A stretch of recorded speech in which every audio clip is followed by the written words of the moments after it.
রাজনীতির দাবার চালে যখন মধ্যপ্রাচ্য আর পরাশক্তিগুলোর দ্বিপাক্ষিক সমীকরণ নিয়ে তোলপাড় চলছে, ঠিক তখনই নিস্তব্ধতা ভেঙে ফের গর্জে উঠল কোরীয় উপদ্বীপের আকাশ। কোনো সতর্কবার্তা ছাড়াই ভোরের আলো ফোটার আগে পূর্ব দিগন্তে আগুনের রেখা টেনে দিল এক রহস্যময় পরাক্রম। এই হুঙ্কার যেন কেবল সামরিক মহড়া নয়, বরং বিশ্ব মোড়লদের জন্য এক প্রচ্ছন্ন বার্তা। পিয়ংইয়ং এর এই রণসজ্জা আবারও প্রমাণ করল বাইরের বিশ্বের অস্থিরতাকে নিজেদের শক্তি বৃদ্ধির ঢাল হিসেবে ব্যবহার করতে তারা কতটা প্রস্তুত।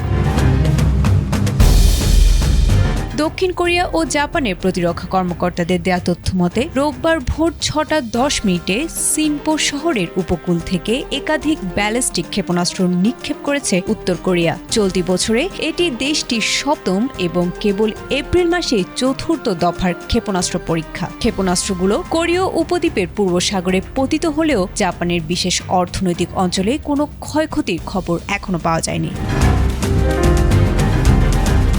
বিশ্লেষকদের মতে সময়টি অত্যন্ত তাৎপর্যপূর্ণ। একদিকে মধ্যপ্রাচ্যে ইরান ইস্যুতে যখন যুক্তরাষ্ট্র ব্যস্ত, অন্যদিকে মে মাসের মাঝামাঝি বেইজিংয়ে শি জিনপিং ও ডোনাল্ড ট্রাম্পের সম্ভাব্য শীর্ষ বৈঠক নিয়ে প্রস্তুতি চলছে। সিওলের কিয়ংনাম বিশ্ববিদ্যালয়ের অধ্যাপকের মতে ওয়াশিংটনের মনোযোগ যখন অন্যত্র, তখনই নিজেদের পারমাণবিক ও ক্ষেপণাস্ত্র সক্ষমতা বাড়ানোর সুবর্ণ সুযোগ হিসেবে দেখেছে পিয়ংইয়ং।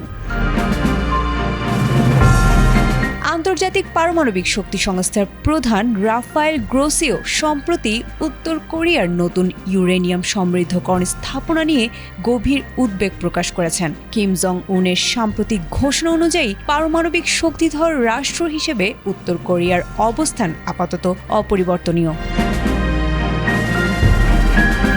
জাতিসংঘের নিরাপত্তা পরিষদের নিষেধাজ্ঞা উপেক্ষা করেই এই উৎক্ষেপণ চালানো হয়েছে। তবে পিয়ংইয়ং স্পষ্ট জানিয়ে দিয়েছে এটি তাদের আত্মরক্ষার সার্বভৌম অধিকার। এই ঘটনার পরপরই সিউলে জরুরি নিরাপত্তা বৈঠক ডেকেছে দক্ষিণ কোরিয়ার প্রেসিডেন্টের কার্যালয়। সব মিলিয়ে কিম জং উনের এই ধারাবাহিক শক্তির মহড়া কোরীয় উপদ্বীপে নতুন করে যুদ্ধের দামামা বাজাতে পারে বলে ধারণা করা হচ্ছে।